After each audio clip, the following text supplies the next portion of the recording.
नमस्कार. BMS first year रचना शारीर याच्या paper 2 मधील आज आपण रेस्पिरेटरी सिस्टीम या टॉपिकच्या नोट्स पाहणार आहे. म्हणजे NCSMच्या सिलेबस कॉपीनुसार तुम्हाला रचना शारीरच्या पेपर 2 मध्ये रेस्पिरेटरी सिस्टीम हा टॉपिक दिलेला आहे. तर त्यामध्ये जे पॉईंट सिलेबस कॉपीनुसार दिलेले आहेत त्याचे must to know, desire to know, nice to know जे पॉईंट असतील त्या आपण आज त्या पॉईंटच्या आज आपण नोट्स बघणार आहे. हा पार्ट 1 व्हिडिओ असणार आहे कारण रेस्पिरेटरी सिस्टीम हा थोडा मोठा टॉपिक आहे. त्यामध्ये जास्त सब पॉईंट्स दिलेले आहेत आणि त्याला जास्त मार्कांचं वेटेजसुद्धा युनिव्हर्सिटी एक्झामसाठी दिलेलं आहे. त्यामुळे हा टॉपिक आपण 2 ते 3 पार्टमध्ये बघणार आहे. तर सर्व पार्ट्स तुम्ही व्यवस्थित पाहाल याची अपेक्षा आहे. आणि जसं जसं मी तुम्हाला नोट्स देत आहे तसं तुम्ही ते एकदा बघा, एकदा वाचा, त्यानंतर तुम्ही ते वाचत वाचत लिहा आणि परत एकदा वाचा. अशा प्रकारे तुमच्या 2 ते 3 वेळा ते डोळ्याखालून जाईल आणि त्या गोष्टी अधिक चांगल्या लक्षात राहतील. तसंच जर तुम्ही टेलिग्राम चॅनल किंवा व्हॉट्सअप ग्रुप जॉईन केलं नसेल तर त्या दोन्हीची लिंक या व्हिडिओच्या डिस्क्रिप्शनमध्ये शेवटी दिलेली आहे. तिथे जाऊन तुम्ही जॉईन करू शकता.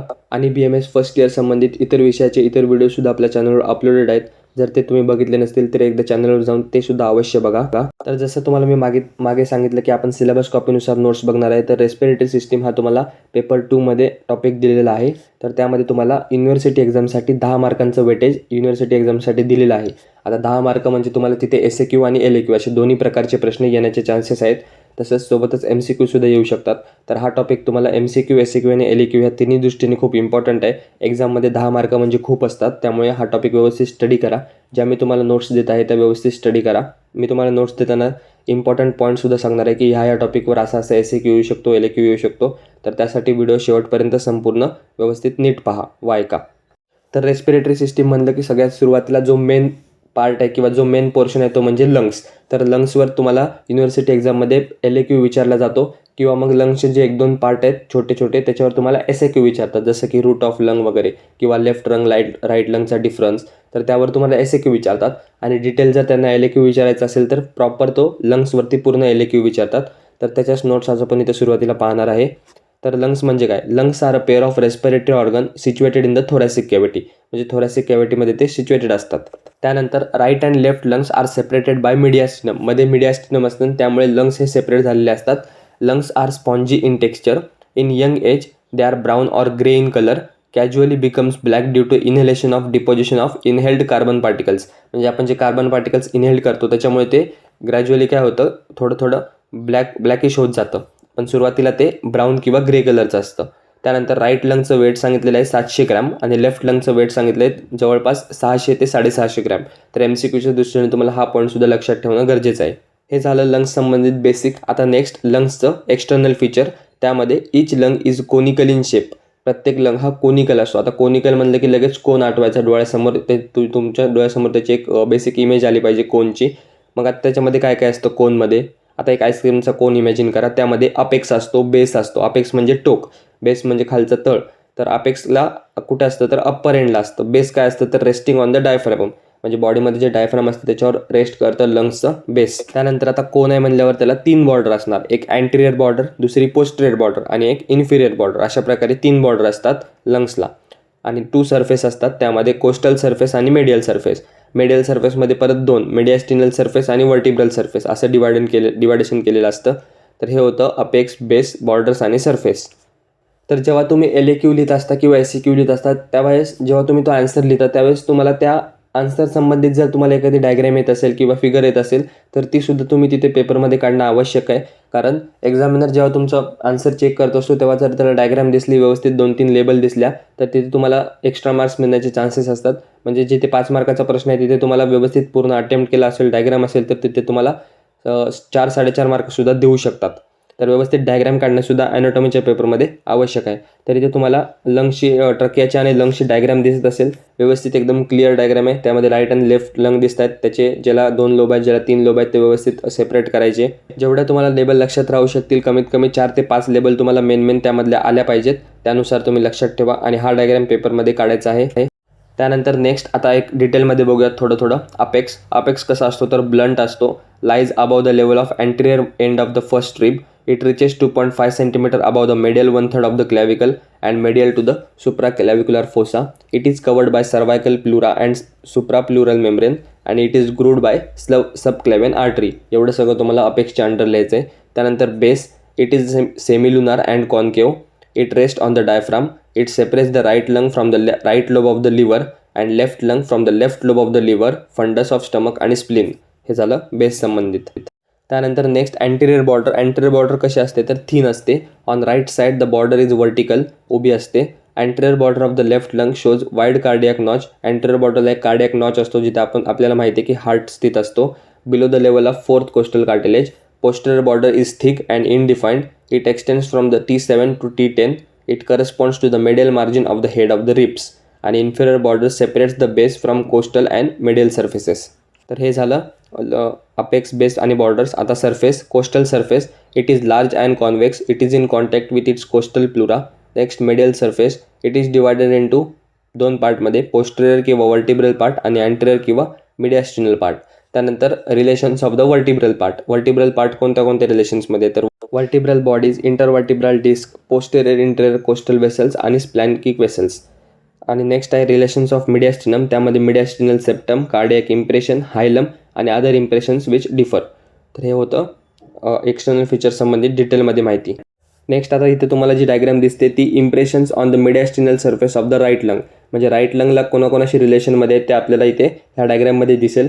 जर तुमच्या डायग्राम जास्त लक्षात राहत असतील तर ही एक डायग्राम आणि पुढची जी लेफ्ट लंगची डायग्राम आहे ती व्यवस्थित लक्षात ठेवा. नाहीतर बेसिक एक लंगची डायग्राम करून जावा. त्यानंतर रूट ऑफ लंगची एक पुढे आपल्याला डायग्राम येणार आहे, ती एक महत्त्वाची आहे. त्यामुळे ज्या बेसिक जरी सांगतोय त्या कमीत कमी डायग्राम करा आणि ज्यांना एक्स्ट्रा करायचं आहे त्यांनी ही आणि पुढची लेफ्ट लंगची डायग्रामसुद्धा एकदा पेपरसाठी करून जावा. तर त्या डायग्राममध्ये काय दिलं आहे तर रिलेशन्स ऑफ राईट लंग. जे इथे तुम्हाला 10 रिलेशन्स दिसत आहेत तेच त्या डायग्राममध्ये दिलेले आहेत. त्यामुळे जर तुम्ही डायग्राम व्यवस्थित लक्षात ठेवली तर तुम्हाला हा पॉईंट व्यवस्थित लिहिता येईल. त्यामध्ये right atrium, auricle, small part of right ventricle, superior vena cava, lower part of right brachiocephalic vein, azygos vein, oesophagus, inferior vena cava, trachea, right vagus nerve आणि राईट फ्रेनिक नर्व. तर हे 10 relations आहेत right लंगचे. जसं तुम्हाला लक्षात ठेवता येईल, जसं लक्षात ठेवता येईल किंवा ट्रिक बनवता येईल तसं तुम्ही करा. पण हे खूप गरजेचं आहे, तुम्हाला पेपरसाठी लक्षात ठेवा. सेम जसं आपण impressions of mediastinal surface of right lung बघितले होते तसेच हा लेफ्ट लंगचा डायग्राम आहे. ह्याच्यामध्ये सुद्धा 10 ते 11 स्ट्रक्चर आहेत जे तुम्हाला लक्षात ठेवायचे आहेत. डायग्राम ठेवायचे असेल तर डायग्राम ठेवा, नाहीतर आपण हे पुढे 11 स्ट्रक्चर बघणार आहे. त्यामध्ये रिलेशन्स ऑफ लेफ्ट लंगमध्ये left ventricle, left auricle, infundibulum, त्यानंतर adjoining part of right ventricle, pulmonary trunk, arch of aorta, descending thoracic aorta, left subclavian artery, thoracic duct, oesophagus, left vagus, left phrenic, left brachiocephalic आणि left recurrent लॅरेंजियल nerve. आता कमीत कमी एवढं basic तरी लक्षात ठेवा की राईट लंगच्या रिलेशनमध्ये बऱ्यापैकी राईटच्या गोष्टी येतात. त्या 4-5 नावं लक्षात ठेवा आणि लेफ्टमध्ये लेफ्टची नावं लक्षात ठेवा. कमीत कमी तुमचे ते 4-5 नावं पाठ होतील आणि इतर जे स्पेशल वेगळे आहेत ते व्यवस्थित लक्षात ठेवा. त्यानंतर नेक्स्ट पार्ट आहे fissures and lobes of the lungs. आता लंग्समध्ये फिशर आणि लोब्स असतात. तर ते कोणते असतात तर राईट लंगमध्ये it is divided into 3 lobes. 2 फिशरद्वारे ते 3 लोबमध्ये डिवाइड केलेलं असतं. कोणते 2 फिशर आहेत, ऑब्लिक आणि हॉरिझॉन्टल फिशर. आता इमॅजिन करा राईट लंग आहे, त्याला 2 फिशरने डिवाइड केलं आहे. मग कोणत्याही गोष्टीला जेव्हा आपण 2 ह्याच्याने डिवाइड करतो तेव्हा त्याचे 3 भाग होतात. मग 3 भाग कोणते आहेत, अप्पर लोब, मिडल लोब आणि लोअर लोब. तर अशा प्रकारे राईट लंग आहे. त्यानंतर left lung is divided into 2 lobes by oblique fissure. Oblique फिशरनी म्हणजे एकच फिशर असतो. मग एक फिशरने एखाद्या गोष्टीला आपण मधून डिवाइड केलं तर त्याचे 2 भाग होणार. तर oblique fissure cuts into the whole thickness of lung except at the hilum. Due to the oblique plane of the fissure lower lobe, 2च लोब तयार होतात, अप्पर आणि lower. Lower lobe is more posterior and upper and middle lobes are more anterior. In the right lung horizontal fissure passes from the anterior border up to oblique fissure and separates the middle lobe from the upper lobe. It runs horizontally at the level of fourth costal cartilage and meets the oblique fissure in mid-axillary line. Tongue-shaped projection of the left lung below the cardiac notch is called as lingula. It corresponds to the middle lobe of the right lung. तर हे description आहे fissure संबंधित आणि lung संबंधित, ते बघून घ्या. तर आतापर्यंत जे आपण पाहिलं तर ते होतं लंग संबंधित त्याचे इंट्रोडक्शन, एक्सटर्नल फीचर संबंधित माहिती आणि त्याचे राईट लंग आणि लेफ्ट लंगचे रिलेशन्स. तर एवढं सगळं लंग संबंधित आहे. थोडा अजून पार्ट राहिलेला आहे, तो म्हणजे लंगची nerve supply, blood supply, arterial supply किंवा लिम्फॅटिक ड्रेनेज आणि त्याची क्लिनिकल अनाटॉमी. ते आपण पुढे बघणारच आहे. असं तुम्हाला पूर्ण एक LAQ असतो. आता मध्ये मी तुम्हाला इंटरप्ट करत आहे, आपण एक SAQ बघूया, तो म्हणजे रूट ऑफ लंग. तर रूट ऑफ लंग हा सुद्धा एक लंगमधलाच पार्ट आहे. म्हणजे तो तुम्हाला LAQला सुद्धा पार्ट वाईज विचारला जाऊ शकतो किंवा तो सेपरेट SAQ सुद्धा विचारण्यासारखा प्रश्न आहे. त्यामध्ये short, broad, pedicle which connects the medial surface of the lung to the mediastinum, formed by the structures which enter or come out of the lung at hilum. It lies opposite the bodies of T5, T6 and T7. त्याला आपण route of lung असं नाव दिलेलं आहे. तर route of लंगचे काय contents आहेत, principal bronchus on the left side, eparterial and hyparterial bronchi on the right side, 1 pulmonary artery in the middle part, 2 pulmonary veins superior and inferior in the anterior part. त्यामध्ये 2 bronchial arteries on the right साईडला एक असते, left साईडला 2 असतात. Bronchial veins, त्यानंतर anterior and posterior pulmonary plexuses of nerves, lymphatics of lungs, bronchopulmonary lymph nodes आणि areolar tissue. हे root of लंगचे कंटेंट्स आहेत. ते व्यवस्थित तुम्हाला जी 8-9 नाव आहेत ती आहे तशी पाठ असलीच पाहिजेत. आता जसं मी तुम्हाला व्हिडिओमध्ये सुरुवातीपासून सांगतोय की ॲनाटॉमी म्हटलं की डायग्राम काढले पाहिजेत, तसंच तुम्हाला मी लंग्सची डायग्राम इम्पॉर्टंट सांगितली होती बेसिकवाली. त्याच्यानंतर आता मी तुम्हाला रूट ऑफ लंग्सची जी डायग्राम आहे राईट आणि लेफ्ट लंगची ती तुम्हाला सांगत आहे की इम्पॉर्टंट आहे. काय नाही, व्यवस्थित लक्षात ठेवा की जिथे तुम्हाला 2 पी काढायचे आहेत, एक पी दुसऱ्या पीच्या ऑपोजिट काढायचं आहे आणि त्याच्यामध्ये कंटेंट्स काढायचे आहेत, ती रूट ऑफ लंगची डायग्राम आहे. एवढं जरी लक्षात ठेवलं तर ते 2-3 रिंग काढायच्या, मग कोणतं काय ते तेवढे 5 ते 6 लेबल जरी तुम्ही लक्षात ठेवले तरी तुमची डायग्राम ही व्यवस्थित लक्षात राहील. एकदा डायग्राम व्यवस्थित बघा, तुमच्या बुकमध्ये काढून घ्या आणि ती पाठ करा. तर आता तुम्हाला रूट ऑफ लंग म्हणजे काय ते तर समजलं, त्याचे कंटेंट्स कोणते असतात ते समजलं, ते कंटेंट्स डायग्राममध्ये कसे रिप्रेझेंट करायचे ते समजलं. आता पुढचा पॉईंट आहे arrangement of structures in right root from posterior to anterior side.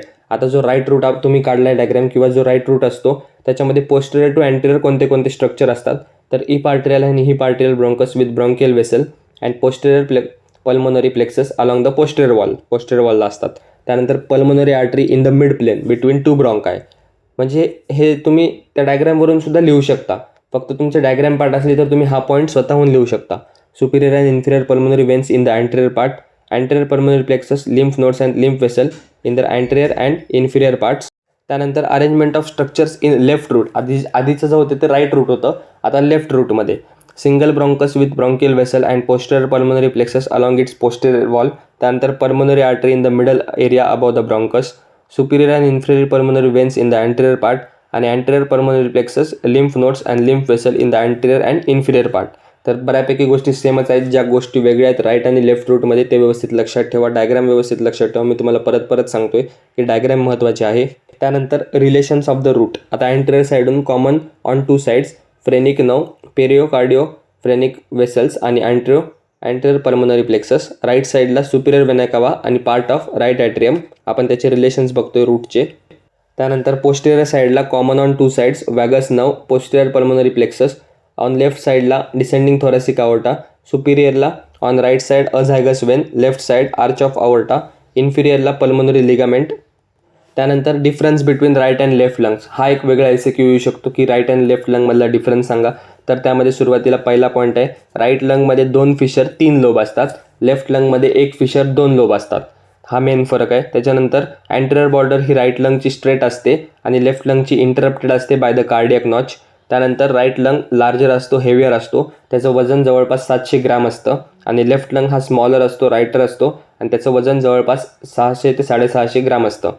त्यानंतर राईट लंग हा शॉर्टर आणि ब्रॉडर असतो, लेफ्ट लंग हा लॉंगर आणि नॅरोवर असतो. तर हे होते त्याचे डिफरन्स पॉईंट्स. इथे आणखीन एक पॉईंट असा म्हणजे तुम्ही डायग्रामसुद्धा काढू शकता एक लंगची, ज्यामध्ये तुम्ही लोब्स आणि फिशर दाखवून त्याला डिफरन्शिएट करू शकता. तो एक पॉईंट इथे ॲड करा. त्यानंतर आता आपण लंग्स या टॉपिकच्या शेवटच्या पार्टकडे वळत आहे. रेस्पिरेटरी सिस्टीम नाही, मी लंग्स म्हणत आहे. लंग्सचा शेवटचा पार्ट तो म्हणजे त्याचा आर्टेरियल सप्लाय, त्यानंतर वेनस सप्लाय.